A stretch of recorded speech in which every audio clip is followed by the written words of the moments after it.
Que motivo eu tenho pra acordar mais cedo? Em pleno domingo, chova ou faça sol. Se não for trabalho ou então diversão, algo que eu faça por obrigação. Eu tenho motivo pra acordar mais cedo. Em pleno domingo, chova ou faça sol. Vou te encontrar na escola dominical, que faz o domingo ser especial. Escola dominical, feita pra mim, pra você. Espaço pra crescer e a Bíblia conhecer, sempre junto com você. Escola dominical, feita pra mim, pra você. Espaço pra crescer e a Bíblia conhecer, sempre junto com você. Que motivo eu tenho pra acordar mais cedo? Em pleno domingo, chova ou faça sol. Se não for trabalho ou então diversão, algo que eu faça por obrigação. Eu tenho motivo pra acordar mais cedo. Em pleno domingo, chova ou faça sol. Vou te encontrar na escola dominical, que faz o domingo ser especial. Escola dominical, feita pra mim, pra você. Espaço pra crescer e a Bíblia conhecer, sempre junto com você. Escola dominical, feita pra mim, pra você. Espaço pra crescer e a Bíblia conhecer, sempre junto com você. Escola dominical, feita pra mim, pra você. Espaço pra crescer e a Bíblia conhecer, sempre junto com você. Sempre junto com você. Sempre junto com você. Graça e paz a todos que nos acompanham no canal Palavra Viva e Fiel. Vamos para a nossa lição número 3 do Programa de Educação Cristã Continuada, dentro do Evangelho de Lucas, o início do ministério do Filho do Homem, capítulos 3 e 4 desse Evangelho. O texto áudio está em Lucas capítulo 3, versículo 22. E o Espírito Santo desceu sobre ele em forma corpórea como pomba. Ouviu-se uma voz do céu: Tu és o meu Filho amado, em ti me comprazo. A leitura bíblica está em Lucas capítulo 3, versículos 1 a 23. A verdade prática nos diz que viver em comunhão com o Espírito Santo é o segredo para uma vida que agrada a Deus. Na introdução do comentário, lemos que o terceiro evangelho forma coro com os demais ao afirmar a relevância da pregação de João Batista para o ministério de Jesus. Para Lucas, o fato inaugural das boas novas do reino é o surgimento do preparador do caminho do Senhor em cumprimento à profecia de Isaías. João Batista foi, portanto, o último dos profetas e, ao mesmo tempo, o cumprimento de profecias do Antigo Testamento. Começamos aqui no primeiro tópico falando sobre o ministério de João Batista. Depois de 400 anos de silêncio profético, a voz de João soou no deserto: Preparai o caminho do Senhor. Então veja que ali João ele surge como um arauto, dizendo: o Messias está vindo, estejam prontos para recebê-lo. Jesus foi anunciado antecipadamente por João Batista. A Bíblia não declara quanto tempo antes do surgimento de Jesus no cenário João Batista começa o seu ministério, mas podemos estabelecer isso em pelo menos, no mínimo, 6 meses, que era a diferença de idade entre ambos. O primeiro item fala sobre João Batista ser o precursor de Jesus. Lucas descreve o momento exato, o cenário histórico em que João Batista surge naquele território. Ele coloca qual o imperador que atuava naquele tempo, inclusive quais os sumos sacerdotes, Anás e Caifás. Isso permite colocar o início do ministério de João Batista por volta do ano 29, ou seja, o 15º ano de Tibério César, que começou a reinar no ano 14 depois de Cristo. 14 mais 15 dá em torno de 29, então por volta dessa época foi que João Batista começa o seu ministério profético. Enquanto os demais evangelhos apresentam referências mais limitadas, pressupondo que seus ouvintes já estavam familiarizados com o ministério de João Batista, Lucas data o início da pregação de João tomando essas referências: o imperador, o governador romano, 3 tetrarcas governantes da Palestina e 2 sumos sacerdotes em Jerusalém. Ou seja, João Batista ele não surge no cenário em uma coisa do tipo há muito tempo, numa galáxia muito distante. Não, ele tem um momento histórico correto e exato para entrar em cena. Nos outros evangelhos, Jesus ganha destaque central nas introduções, mas Lucas guarda um espaço especial para apresentar detalhes sobre João Batista. O autor desse evangelho, embora mostre a grandeza dos nomes e títulos dos detentores do poder político e religioso, evidencia João de forma diferente. Mostra que João é um homem simples, sem títulos, sem lugar fixo para pregar sua mensagem aos que vêm ao seu encontro, dando início às boas novas do reino. O segundo item do primeiro tópico fala sobre a mensagem de João. Como preparador do caminho do Senhor, a mensagem de João Batista possui um norte tão claro e conciso que pode ser resumida nesta palavra: arrependimento, no grego metanoia. Trata-se na língua original de um termo de sentido composto cujo significado é mudar a mente, mudar a trajetória, ou seja, não é simplesmente algo emocional. É um real convencimento do intelecto diante da iminente manifestação do reino de Deus, que resulta em mudança de hábitos e atitudes. Portanto, o que João estava pregando não era simplesmente eu trago uma nova religião. Não, o que ele estava trazendo é mudança real de vida. João centra sua mensagem no arrependimento. Foi o que recebeu de Deus para pregar e a única maneira de recebermos a Cristo. Sem arrependimento não há salvação. João não inventou nada, apenas foi fiel ao seu chamado. No terceiro item vemos os resultados de sua pregação. Então as multidões o interrogavam dizendo: "Que havemos, pois, de fazer?" O terceiro evangelho dá testemunho claro dos efetivos resultados do ministério de João Batista. Lucas declara em meio a uma audiência diversificada: as multidões, os publicanos, ou seja, os cobradores de impostos, que eram mal vistos pela população em geral como traidores do próprio povo e colaboracionistas com Roma. Os próprios soldados recebem o impacto da mensagem do reino e reagem com a mesma pergunta: o que fazemos? O que devemos fazer para realmente mudar de vida?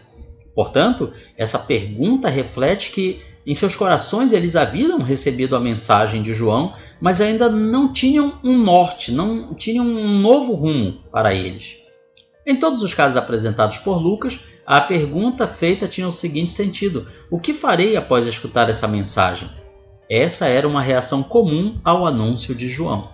Fica demonstrado, portanto, a universalidade deste reino glorioso, pois desde o início sua mensagem tem poder sobre indivíduos de toda tribo, língua e nação. Louvado seja o Rei por isso.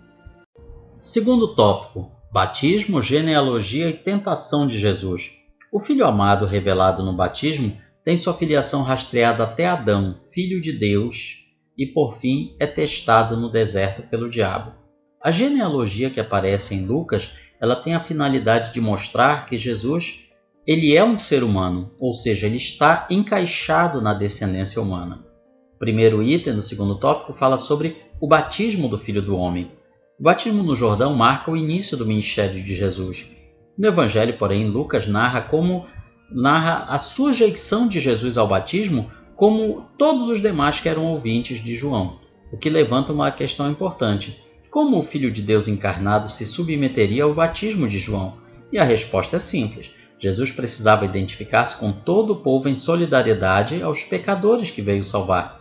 Embora não tendo pecado, ele se submete ao batismo e cumpre a justiça de Deus, ao mesmo tempo em que honra e aprova o ministério de João, seu precursor. A sua genealogia está em Lucas capítulo 3, versículos 23 a 38. Lucas declara que Jesus tinha cerca de 30 anos ao começar seu ministério. vários aspectos tornam a narrativa de Lucas singular no que pertence à genealogia de Cristo. Geralmente, relatos genealógicos são trazidos na introdução de documentos, mas em Lucas está contido no meio da narrativa. Outra peculiaridade marcante está em que geralmente genealogias apontam para o passado, do passado para o presente, como na descrição de Mateus, que começa com Abraão até chegar em Jesus. Mas Lucas toma o caminho contrário, partindo do presente, do próprio Jesus, em direção ao passado, até chegar em Adão e declarar: "E Adão de Deus". Se comparado com o relato de Mateus, percebe-se em Lucas outras particularidades, como ele adota a linhagem do pai, José. Não existem mulheres nessa linhagem. O fato de chegar em Adão, filho de Deus, e não terminar em Abraão, como em Mateus. Lucas faz todas essas disposições em seu texto com o seguinte propósito: demonstrar que o Filho de Deus, anunciado pelo próprio Deus no batismo, é de fato quem ele é. Ou seja, que assim como Adão é filho de Deus, por essa geração de Adão, chega no próprio Jesus como filho de Deus. No terceiro item, fala sobre a tentação do deserto. Durante 40 dias, Jesus foi tentado pelo diabo. Nada comeu naqueles dias, ao fim dos quais teve fome. Como nos demais sinóticos, a narrativa da tentação de Jesus no deserto tem o objetivo de confirmar a vocação recebida no batismo e servir como prelúdio de seu ministério público. Vemos também um claro paralelo entre o teste de Jesus e o teste de Israel, ambos no deserto. Os dois apresentam vários elementos em comum. Por exemplo, além de os dois acontecerem no deserto, nos dois é exigido obediência. Fome e pão são fatores comuns. O número 40 aparece em ambos. No caso de Jesus, 40 dias. No caso de Israel, 40 anos. Além disso, as respostas de Jesus ao tentador são extraídas de Deuteronômio, capítulos 6 e 8, estreitando assim os laços entre os dois relatos. É glorioso perceber que onde Israel falhou, o Filho de Deus foi aprovado com louvores, deixando clara a sua moral condizente com a missão que lhe cabia executar. O Cristo de Deus não foi somente um homem real, mas também um homem ideal, digno de ser seguido. Essa é a finalidade de Lucas, mostrar Jesus como o humano perfeito, o homem perfeito. Portanto, a narrativa da tentação resume os dois focos do batismo, a orientação do Espírito Santo e sua identidade como Filho de Deus. O terceiro e último tópico fala sobre o início do ministério profético. O Espírito Santo tem importância cabal em Lucas. Ao recapitular o que foi visto, percebe-se que somente no relato da infância de Jesus, 6 pessoas são habitadas pelo Espírito. João, pai de João Batista, o próprio João Batista, Maria, Jesus, Isabel, Zacarias e Simeão. Já na idade adulta, a influência do Espírito continua sendo descrita na unção decorrente no batismo e na condução de Jesus ao deserto. Agora, como veremos, este mesmo Espírito o conduz a Galileia, de modo que os feitos de Jesus correm por todas as terras ao redor. Precisamos aí fazer um paralelo com o outro relato de Lucas, no livro de Atos. Ali ele presencia já a descida do Espírito Santo sobre os apóstolos e a ação do Espírito Santo neles para justamente promover a evangelização. Portanto, Lucas escreve tanto seu evangelho quanto o livro de Atos, tomando como personagem principal nos bastidores o próprio Espírito Santo. O primeiro item fala sobre a leitura inaugural na sinagoga em Nazaré, a cidade natal de Jesus. Jesus lê o texto do profeta Isaías e diz ao povo: "Hoje se cumpriu a escritura que acabais de ouvir." O ministério de Jesus não se inicia neste relato. Além disso, uma análise das passagens correlatas nos demais evangelhos, nos sinóticos, ou seja, os evangelhos de Mateus, Marcos e Lucas como um todo, demonstra que Lucas provavelmente antecipou cronologicamente este episódio, pois ele fornece uma síntese de abertura ideal da mensagem de Jesus. Tudo gira em torno da declaração lida nesta ocasião, que está em Isaías capítulo 61. "O Espírito do Senhor está sobre mim. Por isso ele me ungiu para..." E aí vem várias tarefas que estão no capítulo 61 de Isaías. Isso é uma confirmação bíblica e profética dos assombrosos feitos de Jesus, que o seguiam desde seu batismo e que o acompanhariam em todo o seu ministério público. É no poder do Espírito que cativos e oprimidos são libertos, enfermos são curados e a mensagem do reino estremece nos corações. A autoridade do sermão de Jesus deixa a plateia atônita e todos maravilhados perguntam: não é este o filho de José, o filho do carpinteiro?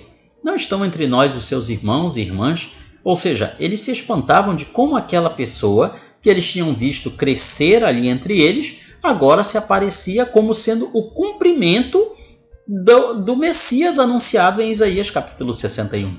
É interessante que na sua leitura do texto de Isaías 61, Jesus não menciona o final dessa parte. O finalzinho, quando diz para anunciar o ano aceitável do Senhor, ele para por aí. Mas ainda tem mais um pedacinho que ele não leu. E o dia da vingança do nosso Deus. Por que ele não fez isso? Porque ainda não era o momento do dia da vingança. O dia da vingança ainda irá chegar. Mas naquele momento ele estava vindo para anunciar o ano, ou seja, o tempo aceitável do Senhor. O texto sugere que a recusa de Jesus em validar sua mensagem com sinais semelhantes aos realizados outrora na Galileia fez com que a plateia se enfurecesse contra Jesus a ponto de tentar matá-lo.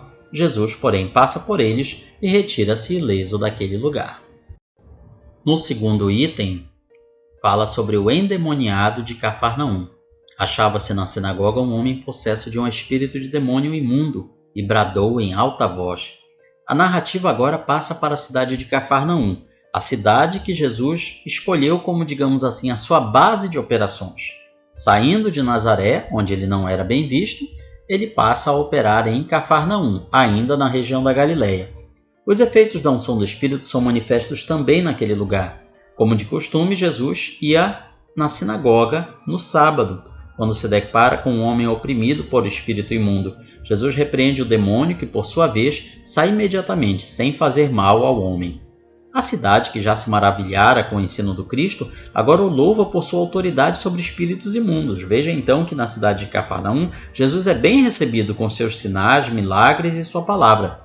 Verdadeiramente a unção do Espírito sobre Jesus o permitiu pôr em liberdade os cativos e oprimidos e apregoar com autoridade a chegada do reino glorioso do Senhor. Então, esse começo do ministério de Jesus ele foi muito proveitoso, ele tinha boas expectativas, não antecipando o que viria depois, ou seja, da reação do próprio povo contra ele.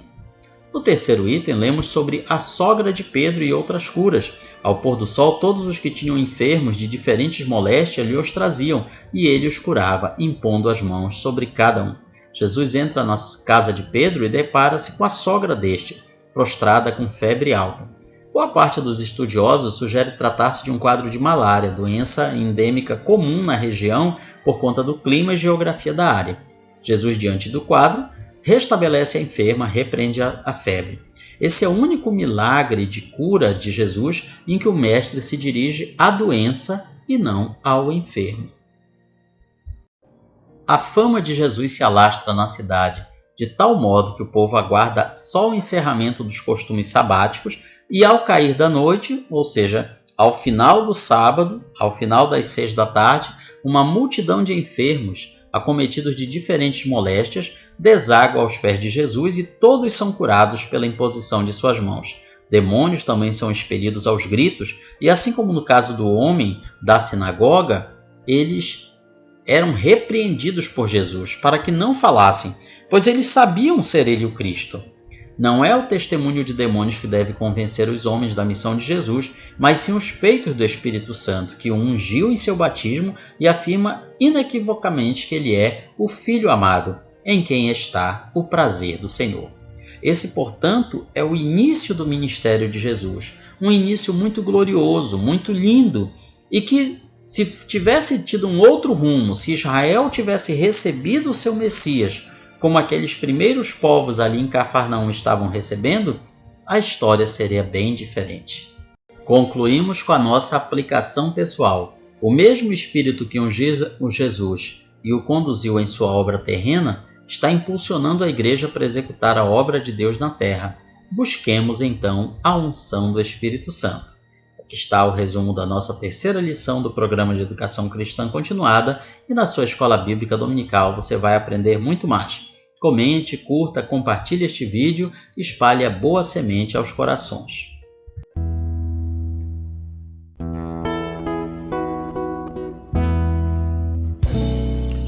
Findou-se o tempo de estudo da escola dominical. Boa lição aprendemos do nosso Pai Celestial.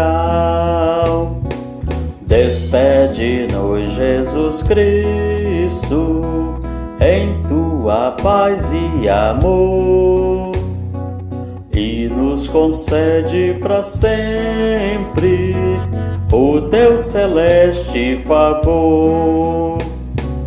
Aos visitantes e amigos agradecemos também. Que a paz de Deus reine em todos e até domingo que vem. E até domingo que vem.